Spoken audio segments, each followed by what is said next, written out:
1320 WILS, your morning wake up. When I think of the name Wells Fargo, it's one of those I identify with growing up and spending a lot of time summers with family in California and seeing the logo, the name all over the place. Later it becomes kind of a national, and I'm not talking about, just the old way to get, things delivered 100 some years ago. I'm just talking about banking now, finance.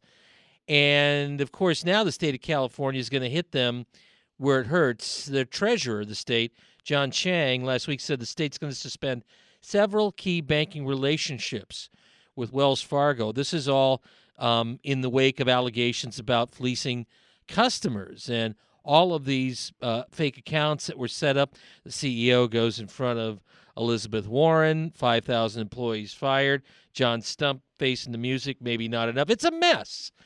Well, what about this? What about this in terms of where we feel when it comes to trust? Trust with the folks who are at the high end of our corporations, trust with the government, trust between employees and those who are supposedly steering the ship at the rudder. Let's visit this morning with Executive Business Mentor Charles Horton. Charles, good morning. Welcome back.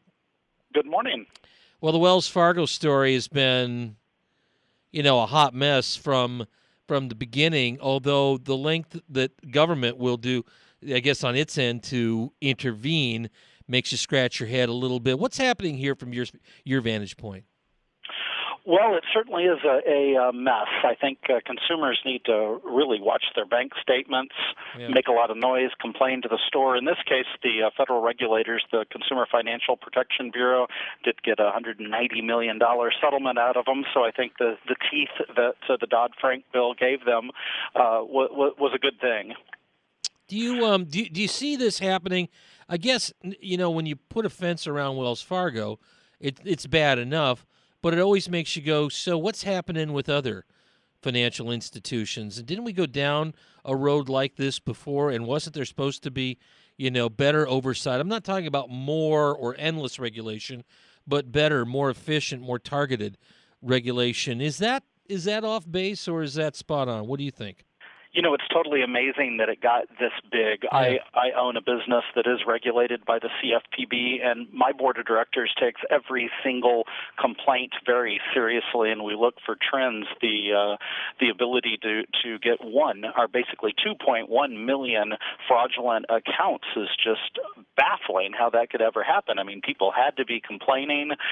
There had to be trends to be noticed. The board of directors really needs to take a good look at everyone in senior management who either knew or should have known that this was happening, and to regain consumer trust, those people really need to go.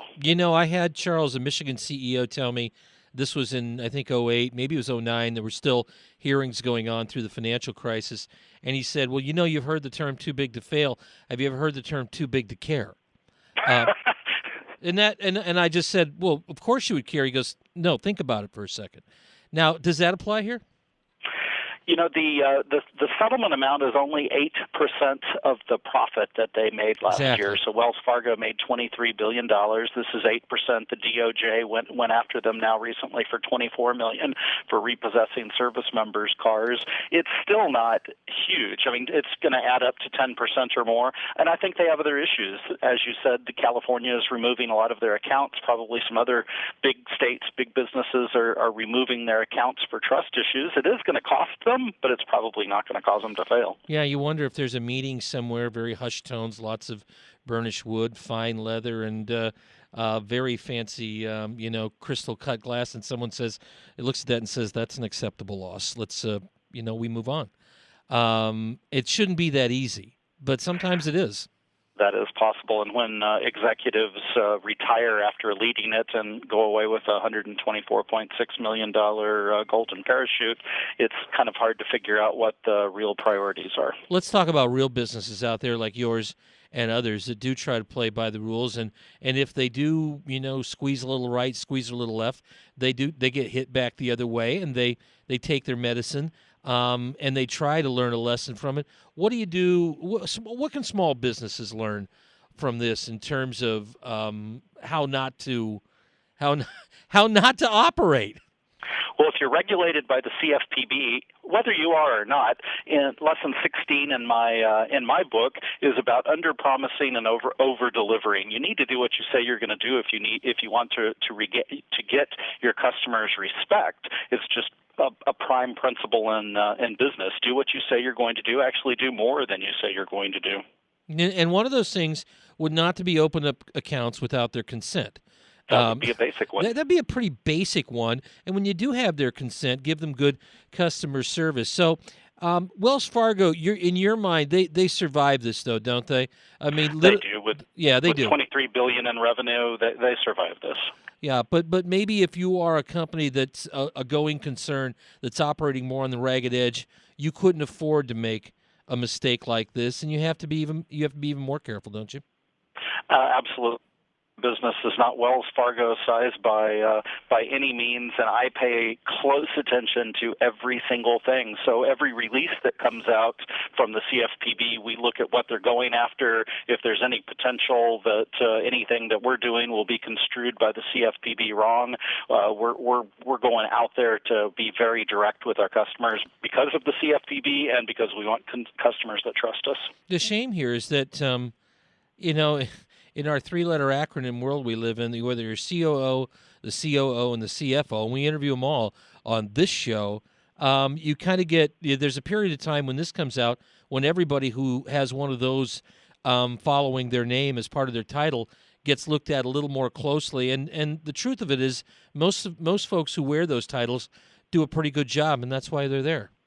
They do. But letting somebody go with a $124 million golden parachute is not a way to keep consumer confidence. That's a reward for violating the law, really. For violating the law, and you wonder how long that can go. Charles Horton's an executive businessman, public speaker, and author as well, and the book is Ignite the Secret. Where can we find the book right now, Charles? Anywhere online, Amazon, Books A Million. I think the Barnes & Noble carries it nationwide in the bookstores. And for people who think, wow, time has passed me by here. I don't want to work for wages anymore, so now I'll just think about retirement. You've got ideas in there that may change their mind, right? I do. It's 19 lessons for business and life, and a lot of people these days are going from their full-time job to starting their own businesses instead of retiring. So that's a lot of what the book's directed to. Charles, thanks for being with us again. Appreciate it very much. Thanks for having me. Yep, stick around. This is the Morning Wake Up. This is 1320. This is WILS.